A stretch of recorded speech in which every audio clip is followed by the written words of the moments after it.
When the continental anthem was being sung, I could not avoid crying.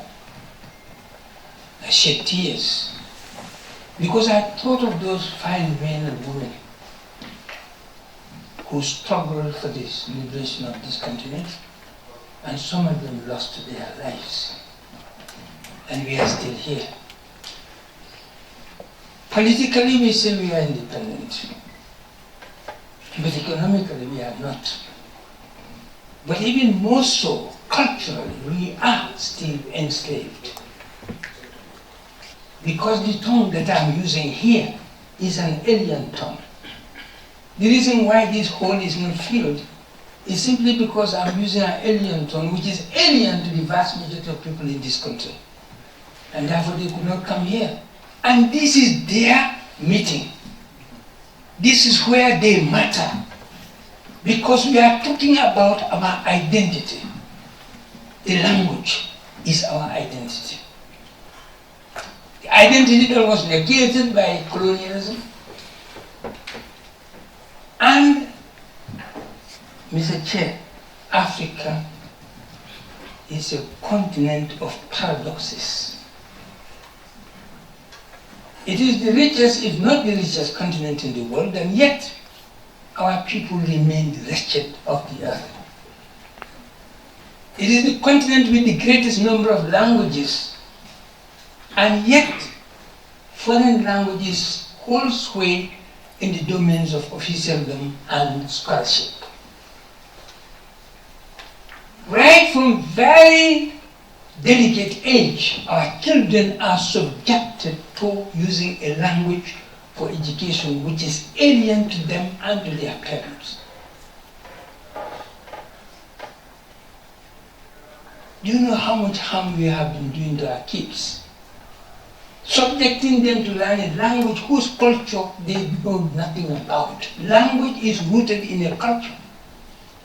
To better understand language, you have to understand the culture in which it is rooted. Children don't know the culture.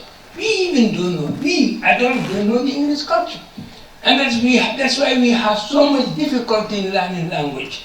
English is always the casualty in all examinations in this country and elsewhere in the African continent. I say the continent is a continent of paradoxes. We have over 2,000 languages in Africa. And there's only 1 or 2 countries which are exception to the rule. Only 2 countries, as far as I know, where their own languages are officially used in all spheres. Somalia is number 1. They use Somali from preschool to university. Swahili maybe is second. A poor second as far as I'm concerned, because in Tanzania you have 2 official languages, English and Swahili. So still they are tergiversating. Somali, they had 3 official languages when the military took over in 1969 or so.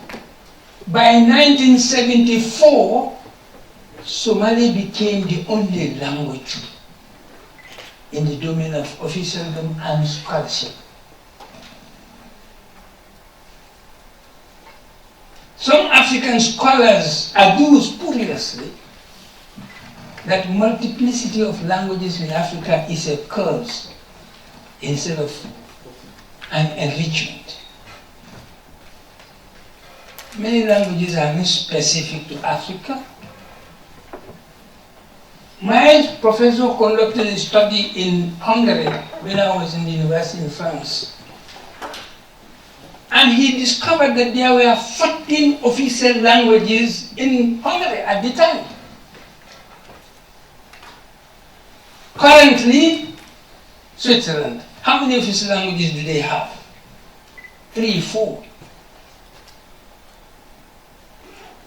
Nobody talks about that.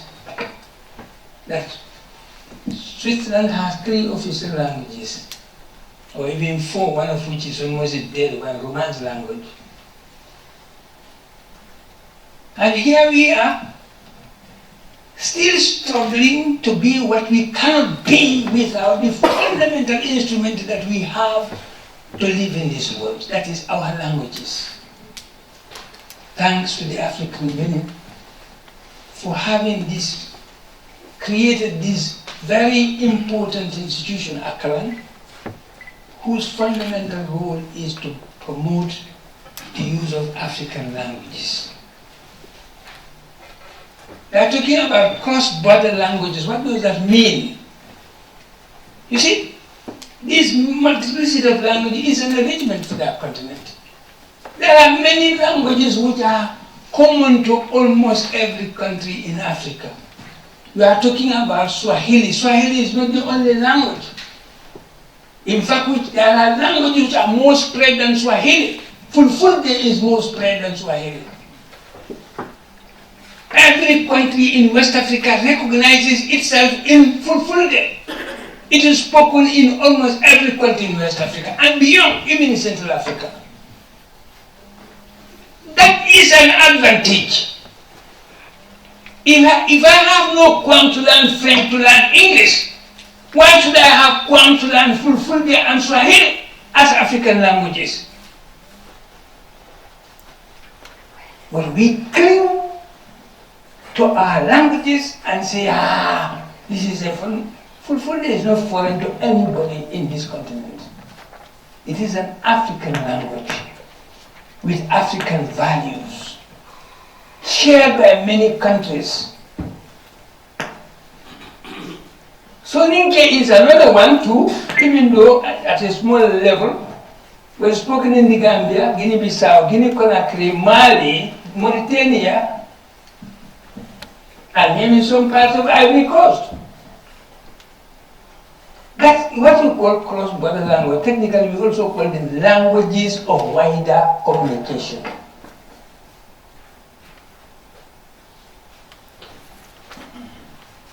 For almost 6 decades, we have been here, and we are still enslaving ourselves with a foreign tongue. And that is what is marring our development. I challenge any development expert to say that we are backward, not because economically we have everything in our countries. Everything that we need to live decently without being beggars. We have it, but what is lacking is that we negate the fundamental instrument without which we cannot develop. That is our own languages. The mass of people who are in this country are left behind the theater of action because of the language that we are using. Can you imagine?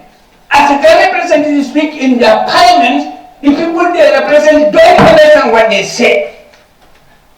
And you talk about democracy, you talk about freedom. I am a representative. I represented my people for more than 20 years in this country. Each time I spoke, they didn't understand what I was saying.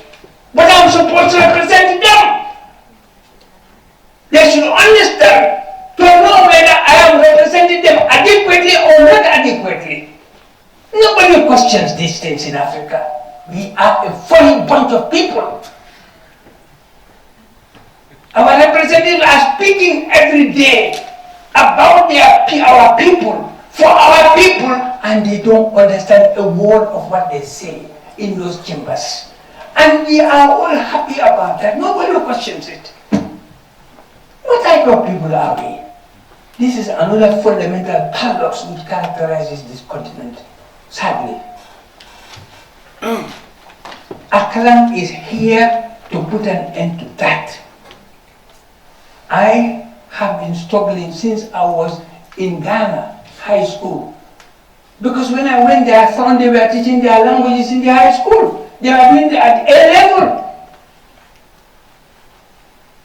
So I decided, when I went to university, I said, now, I'm going to develop myself and myself come back to Africa to help free people linguistically.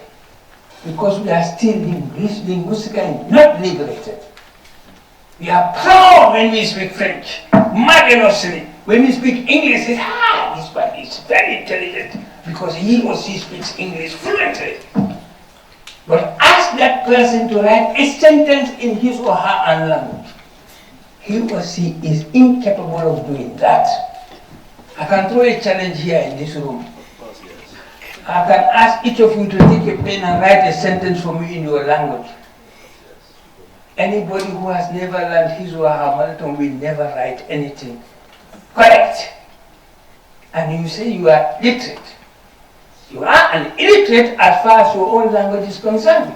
You are literate in a foreign language. Illiterate in your own language. And you pound your chest and say you are literate people. You are illiterate.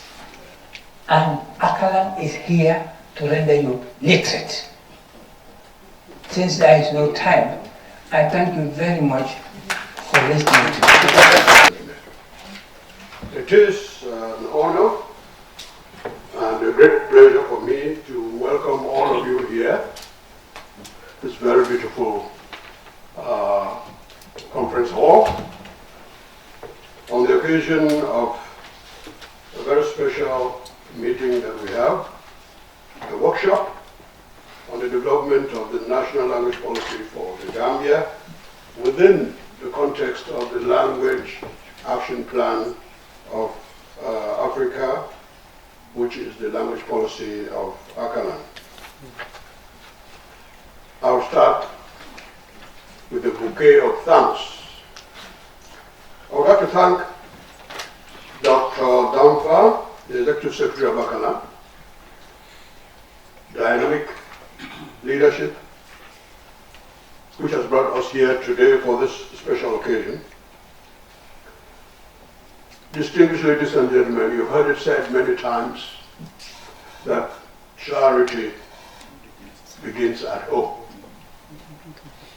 But for Dr. Damfa, with whom I've worked for many years, charity does not always begin at home. Because he has taken us to virtually most countries of Africa and different regions as a crusade for this same policy initiative in the service of national development. But charity always lands at home. And we thank him that charity has now come to Gambia, properly well ordained. And that's why I would like to thank the government of the Gambia for the initiative in working with us and accepting to work with us on this issue, which is very, very close to our hearts. The need for us to have countries that have a language policy that is centered on the use of the languages of the people in partnership with the official languages for the development of our people. And that's precisely what we have as a language policy of the African Union. We will have the opportunity of talking about this in the course of this workshop. But it's important to know that the Mandinka, Soninke, Bukude, and all the other languages, the languages of the masses of the population, to bring governance and government closer to the people so that they are agents of development, they are participants in their own development. And in this respect, let me remind you of a very important statement made by everybody's favorite, the Madiba Mandela. If you've not heard this before, you probably have heard it before. But if you've not heard it, listen.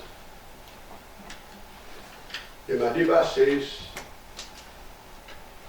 if you speak to someone in a language he understands, it goes to his head. But if you speak to him in his own language, it goes to his heart. So his language is the language of the heart. But I would like to add that it does not only go to his heart, it goes to his head as well as his heart. Therefore, he thinks about it. But the heart is the seat of the emotion of affection and love. And therefore, Honorable Minister, the challenge from the African Union is that we believe that development is best carried out in terms of success and results if we use the language of the heart of the people to get development initiatives to them, to mobilize them to be effective participants in the development process. It's with a great pleasure that I address this meeting on the occasion of this workshop on the development of language policy for Gambia within the context of the African Union's Language Plan of Action for Africa. On behalf of Her Excellency, Ambassador Minakas Amatise-Suma, Commissioner for Health, Humanitarian Affairs and Social Development of the African Union Commission, I congratulate and thank the Honorable Minister of Tourism and Culture, the Ministry of Tourism and Culture, and the entire government of people of the Gambia for the immense contribution in the implementation of the African Academy of Languages mandates. I seize this opportunity as well to warmly welcome all of you to this meeting. A very important occasion, not only for the people of the Gambia, but for all Africans. I'm particularly pleased that this is happening just after the second edition of the African Languages Week, 24 to 30 January. And I would like to recall the message of Her Excellency Ambassador Minakas-Suma, Commissioner for Health, Humanitarian Affairs and Social Development of the African Union Commission, to the governments of the member states of the African Union to prove, to appropriate the annual commemoration of the African Languages Week, which is a recurrent rendezvous that is purely African. As you know, the African Academy of Languages, as the African Union specialized language institution,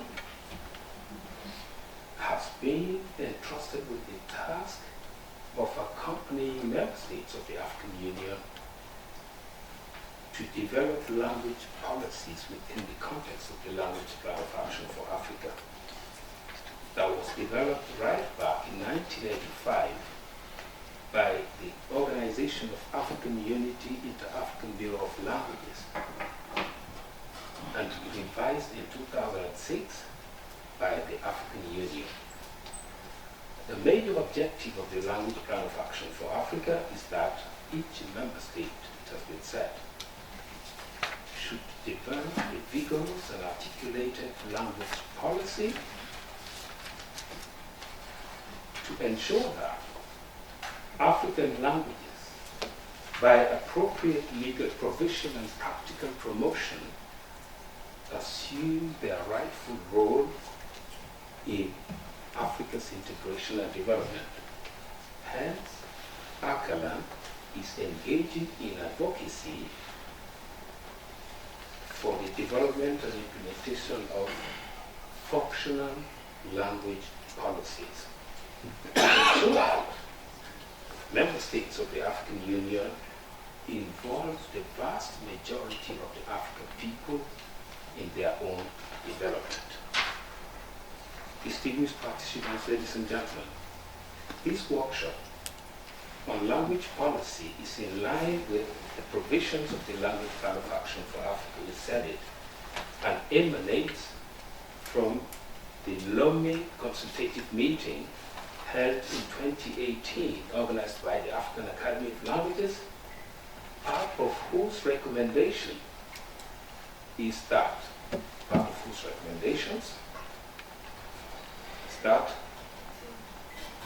ACALAN should provide financing and technical support to member states that have manifested interest and request support to develop and implement language policies.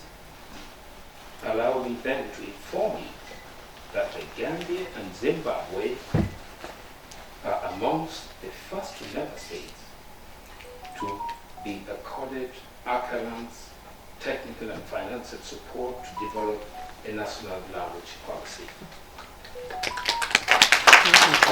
And here we are. The workshop seeks to identify ways and means of developing language policy and implementing them sustainably, functional and vigorous and articulated language policies. The workshop also seeks to identify the role of national language policy in language empowerment, education, and national development. As you know very well, Africa is extremely multilingual, it's been said. And this multilingual reality must be respected and maintained. The idea of empowering African languages will strengthen the African identity and ensure Africa's place on the global language scene, the global economy at large. In this context, we are appealing to regional economic communities, non-governmental organizations, civil society organizations, research and academic institutions to assist member states in developing relevant language policies, exchanging best practices and promoting African languages for the cultural and linguistic development of the continent. Honorable Minister, distinguished participants, ladies and gentlemen, the Language Plan of Action for Africa was developed right back in 1985, I said it, by the OEU Inter-African Bureau of Languages. It was reviewed by the first session of the AU Conference of Ministers of Culture in December 2005 in Nairobi, Kenya, which adopted it as an important instrument for guiding the formulation and implementation of language policies and programs of language development in Africa. The revised version of the Language Plan of Action for Africa was adopted by the Assembly of Heads of State and Government of the Member States of the African Union in 2006 in Khartoum, Sudan. At the same time, with the statutes of the African Academy of Languages, the revised Charter for the African Cultural Renaissance, and other relevant policy documents called the Khartoum Decisions. In terms of its objectives and principles, the Language Plan of Action for Africa encourages each member state to have clearly defined language policy to ensure that all the languages within the boundaries of member states are recognized and accepted as a source of mutual enrichment. Liberate the African peoples from undue reliance, Professor Chubo said it, undue reliance on the utilization of non-African languages as the dominant official languages of the state. That doesn't mean that we are fighting against any language. We are not fighting against any language. What we are after is linguistic justice and democracy.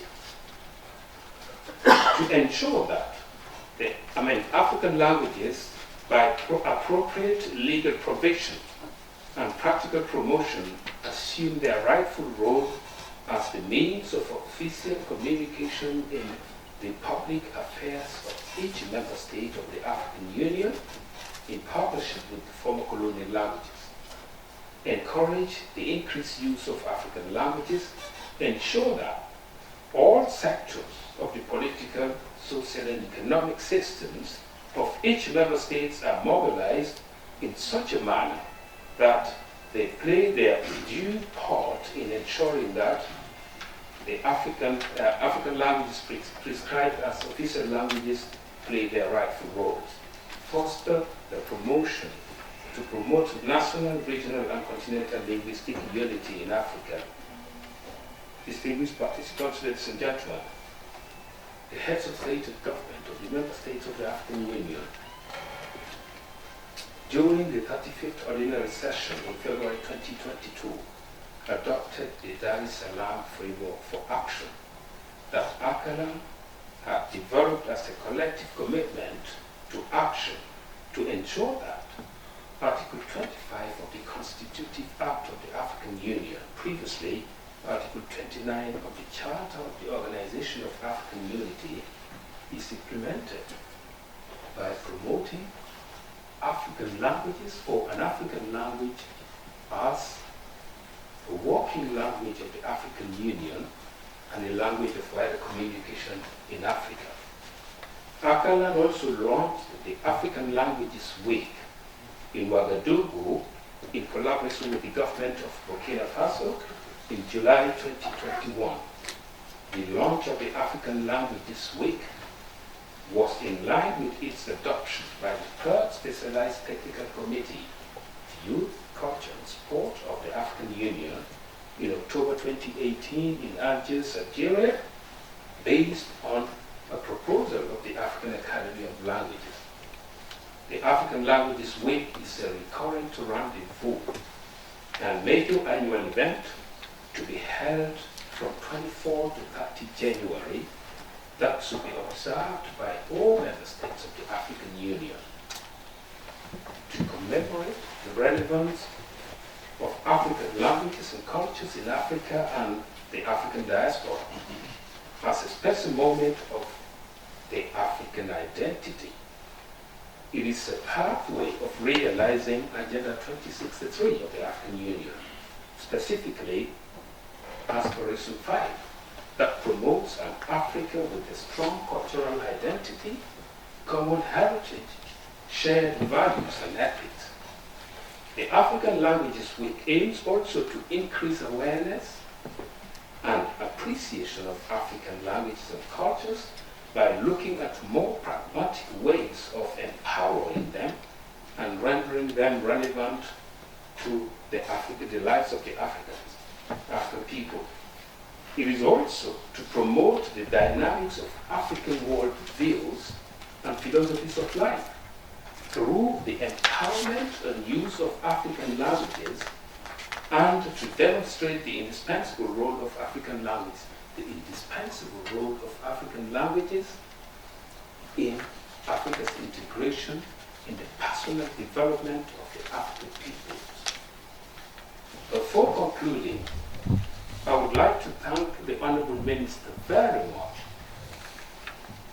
the Honorable Minister of Tourism and Culture, for his activity and dynamism, and the entire government and people of the Republic of Gambia. On behalf of Her Excellency, Ambassador Minata Samati Sisuma, Commissioner for Health, Humanitarian Affairs and Social Development of the African Union Commission, we hope that member states of the African Union, all member states of the African Union, those who do not have language policies, will emulate what is happening here. And the African Academy of Languages, ACALAN, on behalf of the African Union, will work with the government in this endeavor to empower our languages and our cultures as factor of fostering our own development, our integration, our personal well-being. Long live the Republic of the Gambia, long live the African Union, long live the African Academy of Languages. African languages are for peaceful, prosperous, integrated, and healthy Africa. Asanteni sana. That means thank you very much in the plural in Kiswahili. Good morning, Mr. Professor, Mr. Damfa, a brother and a friend, Honorable Sidia Jata, brother and a colleague that I've worked with so long. And indeed, Director General of the National Center for Arts and Culture, officials of the National Center for Arts and Culture, other officials who are with our brothers all the way coming to attend this very important workshop, invited guests, members of the press, and indeed all other protocol respectfully observed. Usually I want to identify and to know people. A lot of people know me and I don't know them. And I always like to honor people when I meet them. I know very few people here by name. And I would suggest, if it is possible, for each and every one of you to introduce him or herself. Just in a quick row.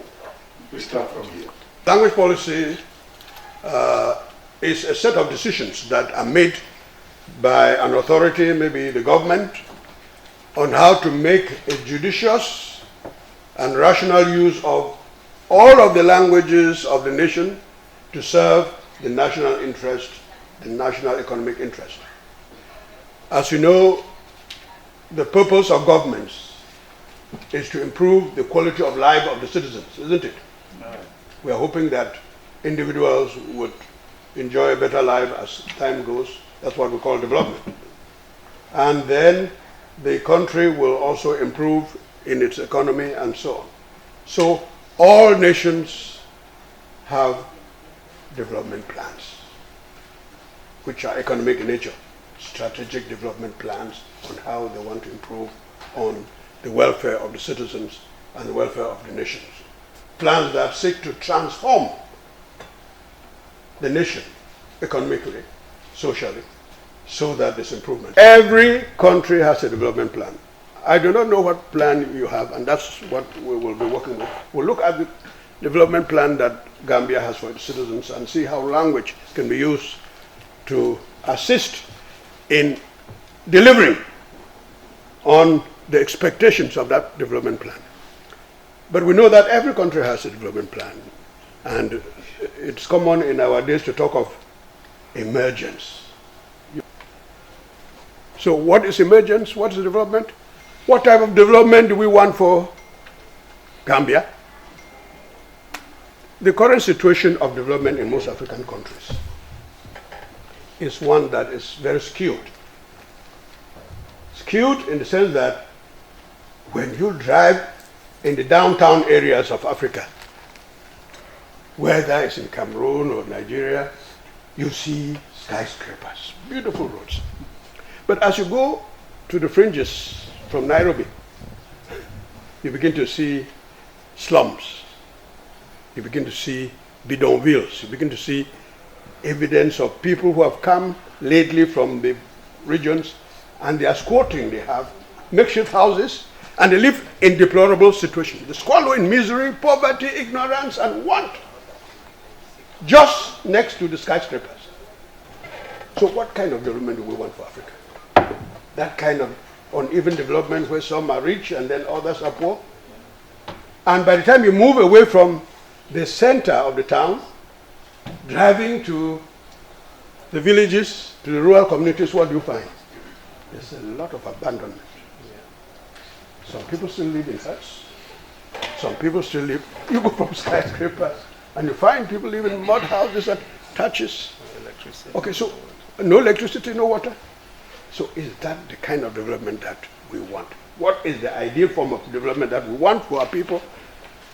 And how do we bring language to play in that kind of development? That's what we're looking for.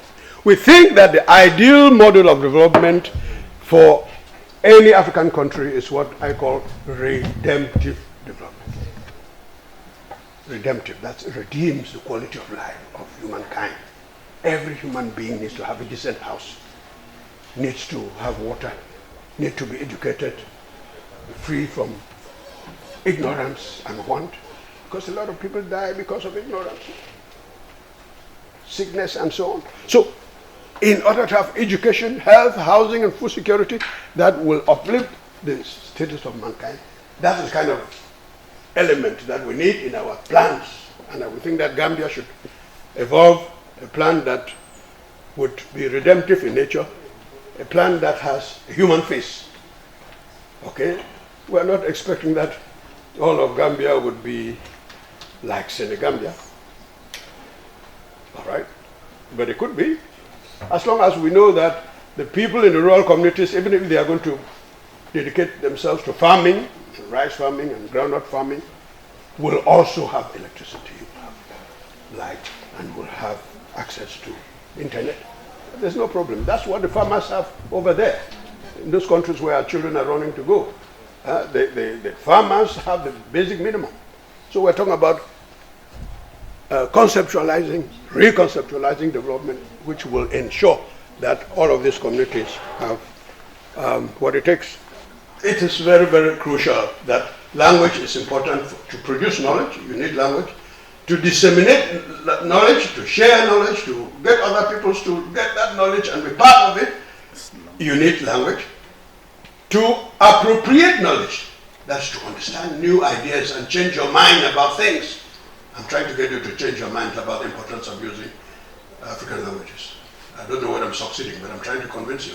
I'm using language to do that. An artist, and knowing the influence of music and arts in general in communicating to the local people, I wanted to ask what can ACALAN do to work with artists or civil society to help spread the advocacy message of this particular important theme that we have ahead of us?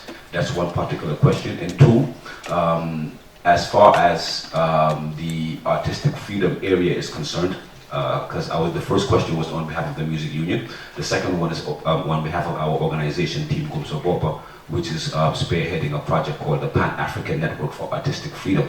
And it's meant to protect and preserve the rights of artists. And I'm also wondering how can your organization as well help amplify such organizations and networks who use artists to actually fight for social change in their countries. I'm getting to know about ACALAN. Okay, I'm just trying to ask this question. When did ACALAN introduce to the Gambia, and how is this commissions of language being formulated or selected? Okay. As a filmmaker, my first question is, how will this commission work with our organizations to promote language? A lot of us are doing films in local languages. Do you have an agenda to work with media and film practitioners in promoting this project? The second question is, growing up I used to hear of something called African language, African K. Is your commission identifying with that? Is there a plan for a unified African language? The first question, we have to understand other people. We have to understand and learn, know what they're doing, so that we can do what we are doing more effectively, our dealings with them, whether it's commerce or whatever. And that's very important. That's why the President of the Assembly emphasized the point of partner language. You know, ACALAN, we see we entertain convivial and functional multilingualism. This multilingualism must be functional. We are not against any language. Language is an asset. The more languages you know, the better you are. Yeah, that's true. Internationally, nationally. Even here, the more languages, local languages you know, the better you are. So we have to entertain other languages. If you go to France today, you would see that they would announce in French, and the next term is Mandarin. Why? Because of the economic power of Mandarin now. Tourists are coming, business is coming. So the Chinese should understand when they come to France, announcements at the airport. So that is it. We're trying to continue on that, and then, you know, entertain all of that. And the president of the Writers Association, and the the Chancellor, Vice Chancellor of the Open University and CEO of the Institute for Culture and Languages. I just don't have anything to add on to what you said. That is all about it. We need to emphasize these things. Languages must be serious priority for our people, for ourselves, because leaning on other people's languages and culture is throwing away your personality, your integrity, your development, your success, your everything. You become empty. So we need to talk about it, and that will reflect on Professor Sidia's idea of the lack of policy support, political will. What you said is the main problem of Africans, this inferiority complex. They think anything coming from the outside, if it is from the West, is better. And what can ACALAN do with artists and for artists? We have come up, especially he's the champion of that, we have come up with programs, with one we call it African Languages and African Cinema. Ngugi wa Thiong'o said one thing: African literature is literature produced in African languages. As simple as that. African cinema is cinema produced in African languages. That's why we are entertaining, we're working with them, musicians, actors. We wanted to bring them together on a consultation and then try to talk how best we could arrange and work together, news reporters and etc. So we are working on that and we'll do it. And we are planning to write a Pan-African song which will be in African languages. It's called Canaries, and there was a part of Nigeria that is also called Canaries. So I was really intrigued by that, but I also want to throw that in the pot, that in doing this language, where does the Caribbean come into? Because the language that you're doing to bring us all together is going to unify the African Union. So where does that, the implications for the Caribbean? East region is the diaspora, and that is where you belong. That's where the Caribbeans belong. I am a bit concerned in the sense that in as much as we want to promote our local languages, our elder citizen is here, Honorable Jata, is one person that has done some extensive work on some of the orthographies, especially the Mandinka orthographies. I don't know whether we have a standardized version for most of the major local languages.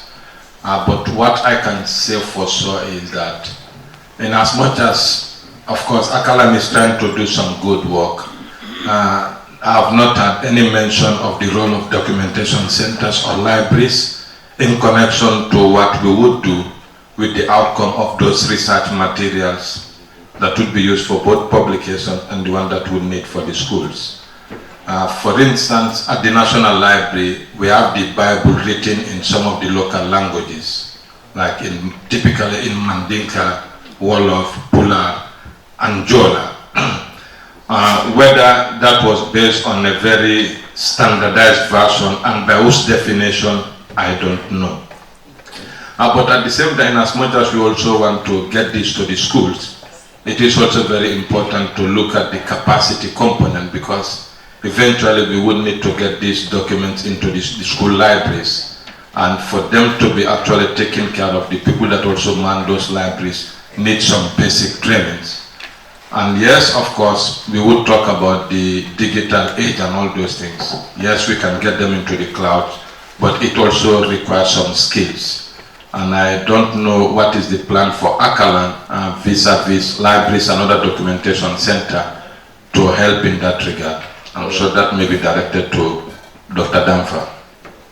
To talk to them about African languages being used as a kind of footnote to whatever we are doing is bad. I told them that to their faces. None of them could say what I was saying was wrong. So, the first thing I want us to eradicate from our mind is that our languages should be called local language or vernacular. So which one is which one is international language?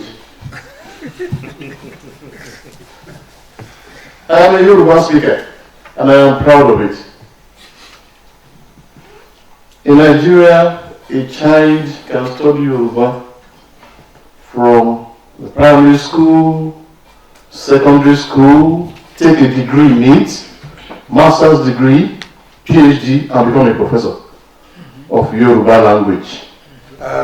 You ask multi-dimensional question. I'm going to take 2 dimensions. The standardized version of Mandinka. All right, that is something that concerns us very much because we want the various vehicular cross-border languages to be functional and productive. We've had some setbacks, but we think that we're going to relaunch and move ahead fast.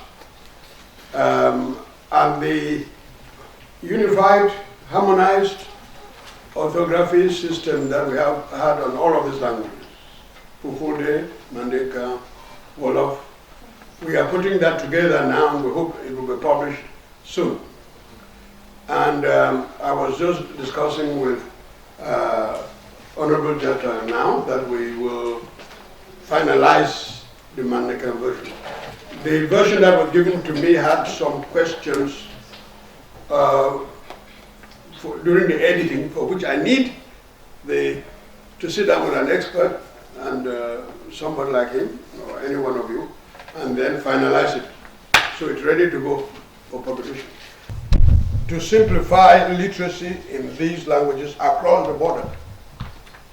Because the reason why we got into this is because we were able to show the anomaly and the differences and the difficulties and challenges that we have for the same language to be spoken across the border and written in very different ways, so that even though orally the language sounds the same and meaning, when you start reading you don't understand that is the same language.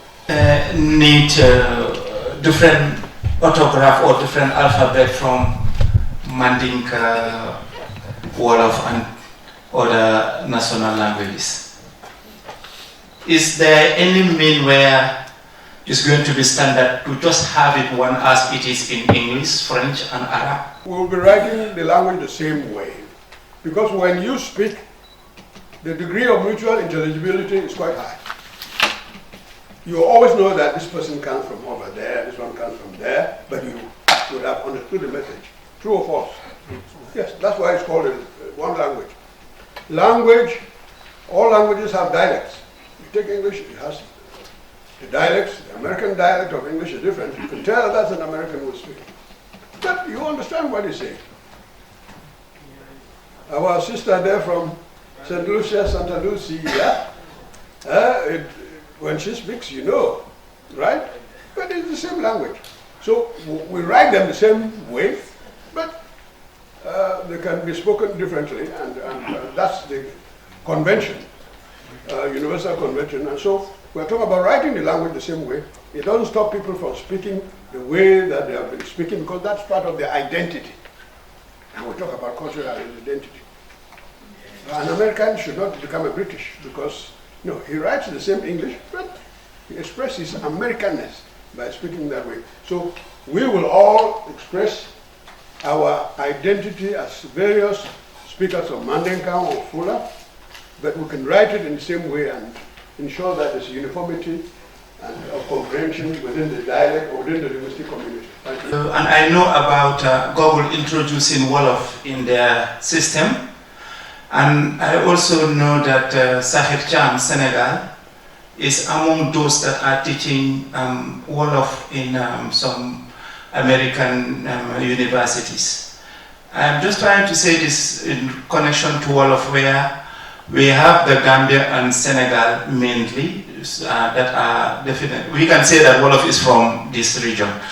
Okay, the ACALAN knows about the link of Sahel Cham going or not, or is there any harmonization between the Wolof Senegal and the Wolof Gambia? Or, I mean, partnership? Are you definitely working together? The same thing with the Mandinka. They met from about 8 different language communities from different nations. They came together and came up with this unified system.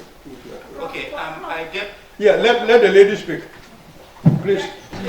Yeah. So we did a harmonization workshop here in the Gambia, and I think that's the report that you're talking about. Yes. We finalized. That's right. And sent to us. Yeah. But it has taken a long time. Really. It has taken a long time. That's correct. Very long time. Because although some of us are using it. Yes, very good. But it's not like widely used as we would. That's correct. Once we publish it, we will encourage its wide use. You're right, it has taken a long time. Yeah. And somebody was asking, I don't know whether I don't understand the question. Was it, he was referring to using one orthography for the languages, all the languages? The different languages. For the different languages. That is not possible. Yeah. Because we have our unique symbols. And in the Wolof writings, there are certain symbols that cannot be applied in Mandinka, whether in Fulfulde. Yes. And there are some in Fulfulde that cannot be applied in Wolof or in Mandinka. We are talking about the language plan of action for Africa. And what we are doing, developing language policies, is based on this blueprint, I call it, and it's all about developing African languages, developing language policy, etc. And we want to see the AU vision here. You can see it, integrated, prosperous, peaceful Africa driven by its own people, citizens, and representing a dynamic force in the global arena. Now, the mission AU to AUC, I think I visited this thing in the morning.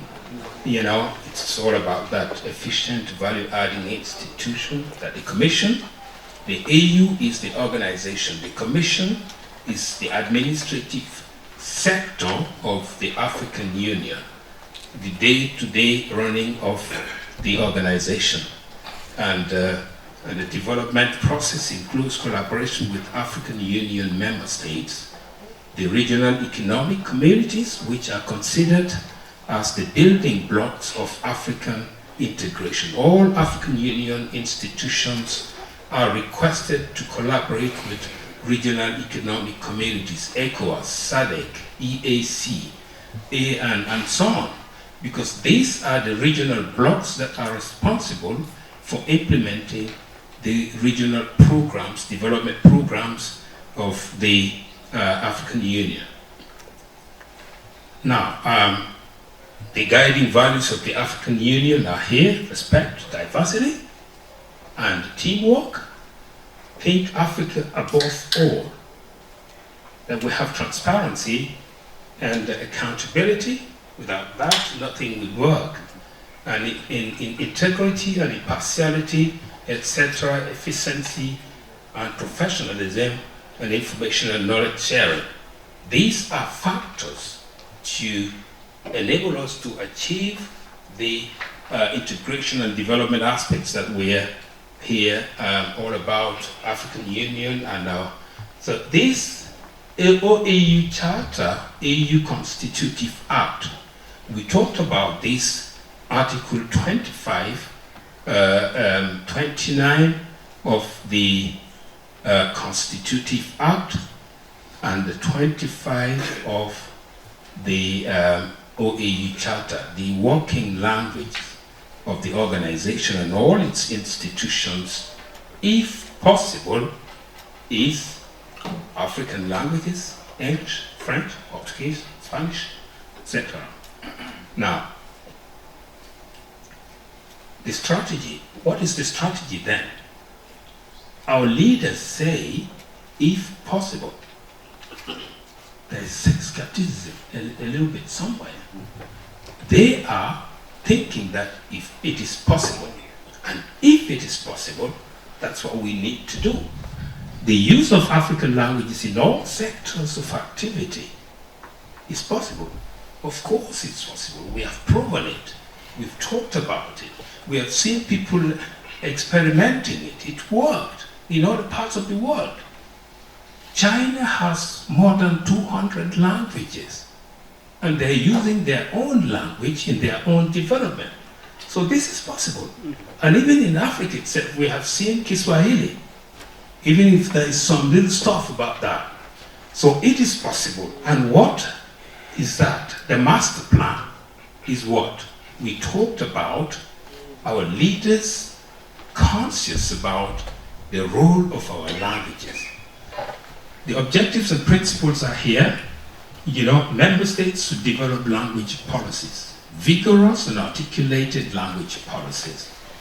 And they should, it ensures that all languages within the boundary of the Gambia or any other member state are recognized and accepted as a source of mutual enrichment. We enrich each other. Your language is my language, and my language is your language. I speak Wolof, and you speak Mandingo. We go. It strengthens and our unity. Liberate us from undue reliance on foreign languages. We can use them when we need them, but I can't be communicating with you and using English. That is a problem. When we have our own national languages, the average African speaks 3-4 languages. Speaking Swahili, which is official in that parliament, they speak French or English. Like Professor said, they refuse to empower their language, which can express itself about anything that English expresses itself about, or French. I was in ECOWAS parliament, and then one day when we were on break, these Nigerians and Beninois and some other Cameroonians, they were speaking Hausa to each other. I said to one of the deputy speakers, I said, why is it that we cannot use Hausa as a language in this place here? Well, you know, that they find that difficult or unnecessary. And when you ask this question, they pose a lot of issues. No, because this, that. No, it's because there is no will. The problem with us is that there is no will with us intellectuals here. There is no will to learn and read in our languages. But they are as powerful, or in fact more powerful. When I was writing Mandinka the other time, I came across words I could not find any English word for them. For example, when you say Mandinka Haramaya, definite, nite, how would you say that in English? In English or French? In one, when you say nite, how would you say that in English? You see? They are, in fact, for me, they are richer even in the French. Listening to part of Professor Chumbo's presentation, Dr. Damfa's presentation, I think there is one thing that we need to look at as we develop our policy, taking from experience, long time experience in this particular field. That is what Professor Chumbo called attitude barriers. Coming to Dr. Damfa's presentation, this provision in the African Charter, or which says that encourage the increased use of African languages as vehicle of instruction at all educational institutions. I have recently authored a chapter, it's still under peer review, and submitted to Harvard University, because they are developing a book on African language policies in Africa. And when I did my review, I have found out that from 1951 policy, it's called the Baldwin Report, you will definitely come across it. Coming to Slide's report of 1965, which actually translated into a policy, education policy, to 1976 to 86 education policy, which actually was the first post-independent policy. You can go down until this particular policy. Always there is a provision for use of language, national languages as medium of instruction. And this policy, the current policy, has even gone further to say that our national languages will be taught, even up to the university level. I've left the ministry for so, but I think the action officers are there as here. I don't know what is the status now. What we started doing is to use those orthographies to develop, materials, as to help children enhance reading. I think it's in about 6 languages, or 6 to 7, yeah? 7 languages. But I don't know the status now, whether it is still on or not. But I know for sure that if at all we are going to develop a policy, then we have to deal with these attitudes, resistance. And as Honorable Jata has mentioned, the resistance is coming from educated elites.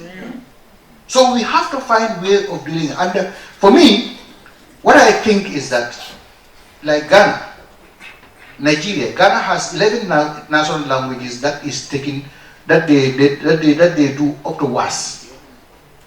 Nigeria has 6 national languages.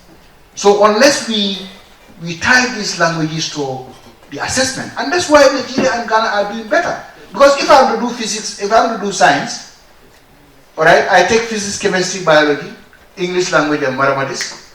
I take my national language, or 2 of the national languages, and another technical. I will do better, because I don't have to have much effort to learn, to read about my own languages. So that's why they are doing better. So my question is, how are we going to address this particular attitude issue, resistance in developing in the policy? I think this is something that we all need to think about. Our own attitude, and say, do we really have this negative attitude towards our languages and the advantages and disadvantages that it gives to our people who are disenfranchised, disempowered, by virtue of the fact that they don't have access to the language that we have, and yet that language they have can be empowered to be the basis of education. So what can we then do?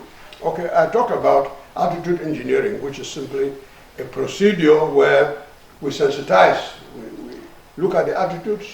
Usually we do a survey, indirectly find out what the attitudes are, and then use ways and means of convincing the people to know that these attitudes are putting into danger the progress and future of our people. And there's a need for switching to a more positive attitude towards these languages and using them, especially with the evidence that others have done so and these languages have prevailed. So, like Dr. Jammeh was rightfully asking the current officials of the Ministry of Education. I vividly remember in my school in those days, you're not allowed to speak our local language, so we're not supposed to say that. Our national languages, we have old teams and cow horn that you wear the whole day. Symbols. I remember I was a victim of that. I mistakenly spoke local language in my class. The whole day you have to wear that thing and walk around it, which that very day I didn't go out for a break because I was ashamed to walk around with that symbol. So my question is, how is ACALAN working with the Ministry of Education, maybe especially catching them young, to have this abolition in our school system? Because it's not only about reading about the alphabet, but the usage too is very important. Are the students still allowed to freely speak our national languages in school, or are they being forced to speak only English language? I'm a victim of this.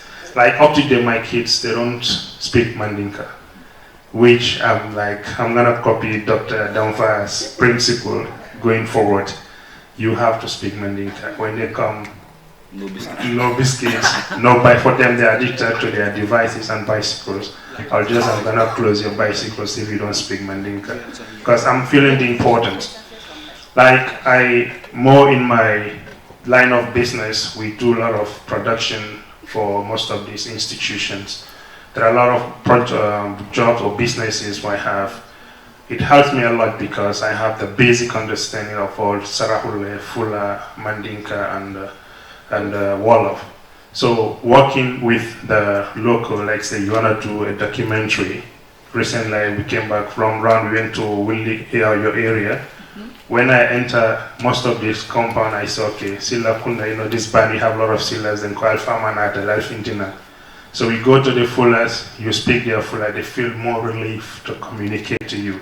So that added value to me to achieve what I want from them, especially when you're doing documentary. Somehow nationalize their local language, amongst them Wolof. But the problem that they have, which I suggest that we should pay attention to so that we don't fall into the same trap, is that even though Senegal, they speak Wolof across the board, everywhere. Political debates, everywhere. But every third word within their Wolof is French. Of course, that's what I'm saying. The might see bitikbi. Of course. You know, man, 1, 2, 3, 3, 3, parla, kala, you feel me? So, for us as well, I think we should pay attention to that so that we don't fall in the same syndrome. No, but we are there already. Yes, but we try to nationalize like them, so we don't end up like them. So when we speak in Wolof, we don't just say, just my paper bini, mamuna write down someone notes. Right? You know, stuff like that. So that was just one observation. So the technical team and people responsible, please pay attention to that. Thanks. For speaking your mother tongue in the school system, just reminds me of an ingenious solution that was utilized by a team in Mauritius to get attention of government to the need for their mother tongue to be used in school, which is the Creole language. And their situation is a very simple one where they have English and French as official languages. And then they had English and French as the languages of Mauritius. And then they have both Creole, which is an Indian dialect, and Creole. But they went through this whole syndrome of those languages being outlawed from school. Although almost 99.9% of the population speak Creole, and is the mother tongue of 80% of the citizens. And so an organization that was in favor of using this language decided to put government on trial. How did they do that? They invited an international panel of judges, and I was privileged to be one of them.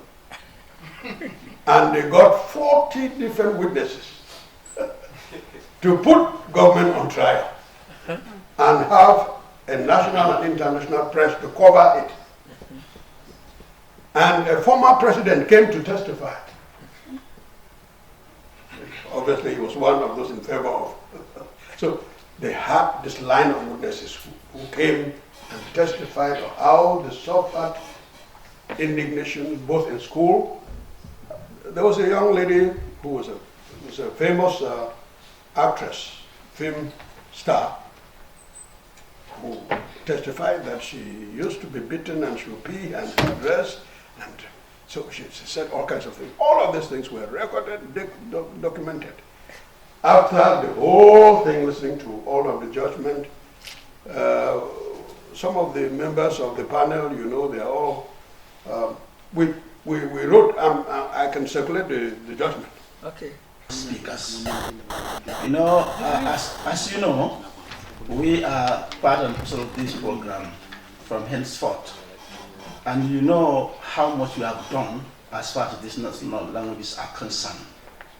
The problem we have, the will what you have mentioned already, and attitude. I think we put the cart before the horse in our case. What happened, there should be a principle or policy to guide us what to do. When we start the program to introduce languages into curriculum or into school system, this was since 2009. We have identified schools, communities, we develop reading materials, train teachers on orthographies of these 5 languages before. Now it increased to 7. The problem we have, there was no involvement of stakeholders, no vigorous campaign to allow people to understand why the rationale of introducing these languages into school system. But there are instances where a parent will walk from his house to the school and say, "Teacher, I don't bring my child here to learn Wolof." My wife was one of the victims. The parents walked to her class and said, you see the misunderstanding. So these language barriers, in fact, we are using national languages to teach without noticing or unconsciously. But I also want to highlight this. Even the Chinese language itself, the Mandarin, within the mainland China and within Taiwan, there is a difference in the mainland, in the Mandarin. They have the simplified one, which they use normally for the mainland, and they have the traditional Mandarin for Taiwan. Sometimes the way you write your characters in Taiwan is different from the one they write in China, in the mainland China. So, but I'm just trying to bring out these things because I want to just attach this into the importance of language. And it has given me a lot of opportunities to be able to mingle, because once I speak the language, I'm free to go anywhere in the country. And it has given me a lot of opportunities, been exposed, even to the national TV. They invited me there to go and speak about their city council in Mandarin, because of I'm a foreign, and I'm a foreigner. I'm from Africa, speaking their language in the national television. So I think we should take these things very, very, very important, and then we should also try to make sure that as soon as possible we should work on this national language policy, so that we can able to make sure that we valorize the national languages. You talk about it, and now for education, how we're dealing with education. Our national structure was in the ministry, within the Ministry of Education in Israel originally. It's just recently that we move into culture, because culture is our supreme organ.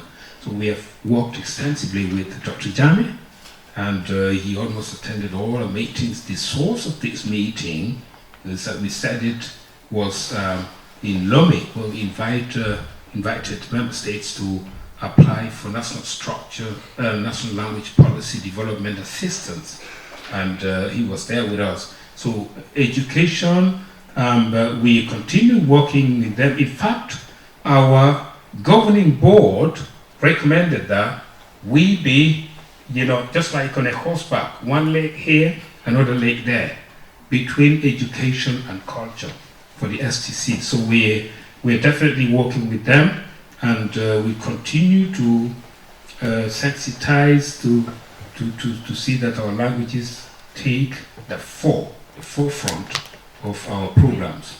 Now, Wolof, I have many tapes at home. When I listen to TV, I get so angry, I record them and keep them. Because they speak, even Mandingo.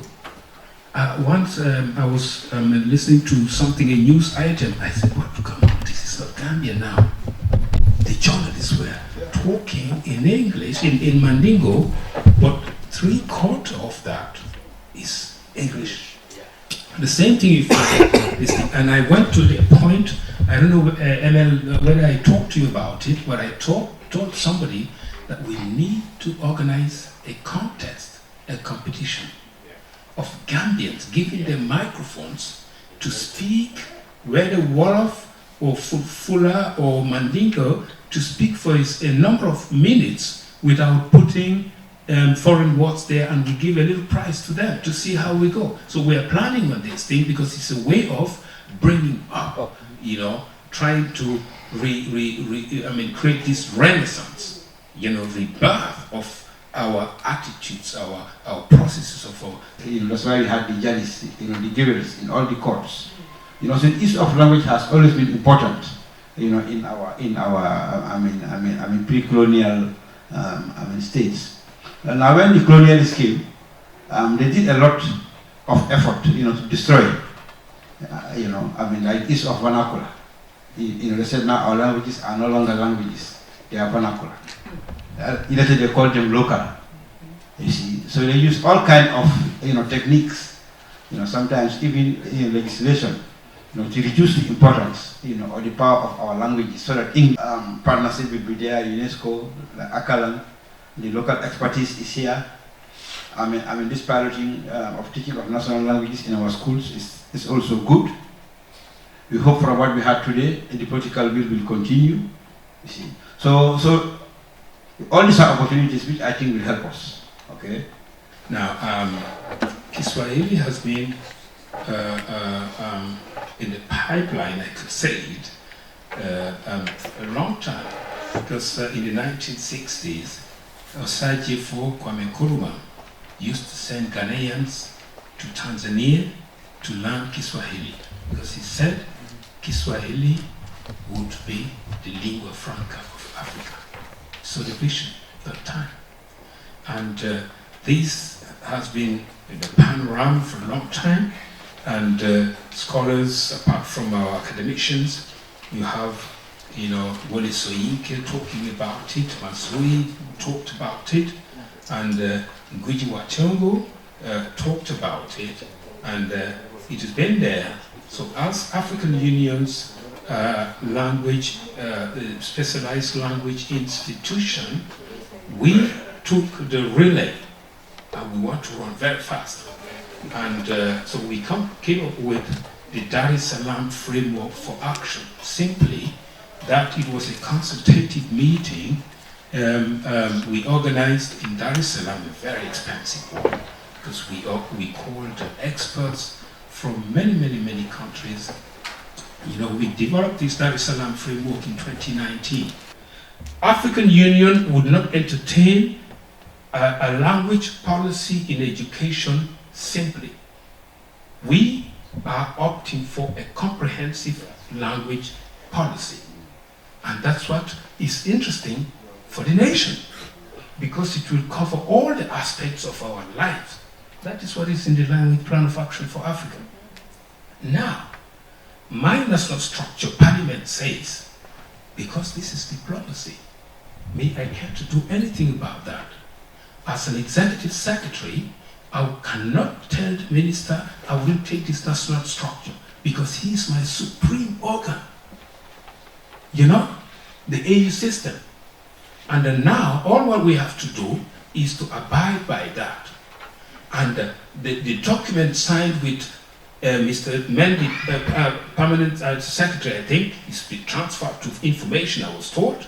The new one is there, is void, because it's not there. Now, my national structure and the permanent secretary of the ministry, which is my supreme organ under my identified national structure, I would sign the document, and the two ministries would come together to sort it out. And you visit this thing, be aware that the education project is about education alone. Because I saw the title. You know? And we have the Language Plan of Action for Africa. There is nothing like communication.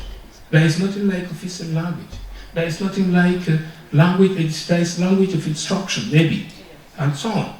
So we need to have something global, and we go along with it. Now, national structure is here, you are all here, you know, and the education knows that I'm coming, but I said I'm set, and I will not go back. So we did it. So that's the situation, Monsieur le Président, And they need to talk to each other, nationally. That's a system, it's a government, and that is a hierarchy of responsibility. So let them do that, Prof, and know that this is the situation, about education, and what we are opting for. We are not rejecting that one. We want it, but it has to be part of the global thing, the general thing. That's it. Thank you. Well, we cannot go anywhere with progress unless we embrace our languages. And we cannot move by leaving all these people behind us. English is not taking anybody forward here. We leave the mass of people behind and we talk about development. It will never happen. I said it in Parliament 1,000 times, but I'm very happy. Today when you are talking about it, it's like, I cracked in my mind. I said now, because I'm not the only one. Professor said that you cannot move anywhere with development without your own language. That doesn't mean that you should not. We should learn other language functionally. If you can speak English, you can speak German, you can speak French, but your main instrument of work, both intellectually and professionally, should be a language that you embrace here, that is rooted in your culture. And that we have plenty of them. And others outside in Europe, they are developing, that's very, you don't know, but I know that there are websites. There was a website developed by an American in Mandinka years ago. There is a Mandinka website, and it's rich. There is a Fuller website, but it's not developed by Tuba. It's developed by Fullers, and the person managing it, Professor Ka informed me that, not Professor Ka of Gambia, Professor Ka of Senegal. Farika, yes. He said the one managing the Fuller was, they were paying him almost $3,000 just for management of that website. So you see how important it is. So it is time we really became independent, not only politically but also culturally. Intellectually, we have to be independent to be able to move forward. We are making our kids to suffer. Doctor, you are very right. The workshop that I'm talking about, the language policy, the fundamental objective is to use these languages as means of improving learning English. That is the fundamental objective. And I agree with them. But since I'm one, I just leave them because I know it will never work. But it's important we know what they have put in that document, because we cannot have two competing policies here. But if you know what is there, we can put everything there that we think should be in a language policy for our purpose, for the purpose of this country. All that has been said here are important. But for me, and I take it upon myself because I was part of them, I will go to them with you, Cisse, and then when we see it, we look at it critically and we see where we can improve to make it serve our purpose. Thank you very much. From different backgrounds with different experiences and baggages of experiences and intellectual knowledge that you can put into this project makes the future bright. We are hopeful that we will be able to move forward with this, and that as we go away with the decision that we've taken, namely that there's going to be a summit, inter-ministerial or extra-ministerial consultation where you can have these recommendations taken about the way forward. That will help us quite a lot. And I'm going to reiterate my call for a language structure, not in the sense of a one-person focal point, but a real structure that would have different departments. One that will be working on instrumentalization, orthography, and so on, one on textbooks, teacher training, one on, so that the entire picture of needs will be carried forward by such a structure. which is what we recommend, that is what we really need in going forward, because no one person can actually carry this project. You need the collaboration and participation of all of the people of goodwill, and we're looking forward to you doing just that, so that the success that you register from this moment will be felt several years back. And I want to let you know that there's a lot of hope. Those countries that started earlier started with a lot of fears and lack of expectations, but they can now boast of the road that has been covered as a result of the initiative. Once you start, the results can be registered. And as I mentioned earlier, when President Nyerere decided to put a team, the Institute of Kiswahili Research, to instrumentalize Kiswahili, people were laughing at him at the time. What are you doing with this language? Okay, and today, now that's the model, and everybody is saying this is the language of the continent. It takes that initiative, it takes that will to go forward with determination, and the results will be available. When South Africa in 1991 decided that they were going to set up a pan-South African language board to embrace a new policy of using all of their languages in such a way that they can mobilize the local population along with them. It was at the time when people were saying, okay, they've just come out of apartheid, what can they do? Now it's a reference.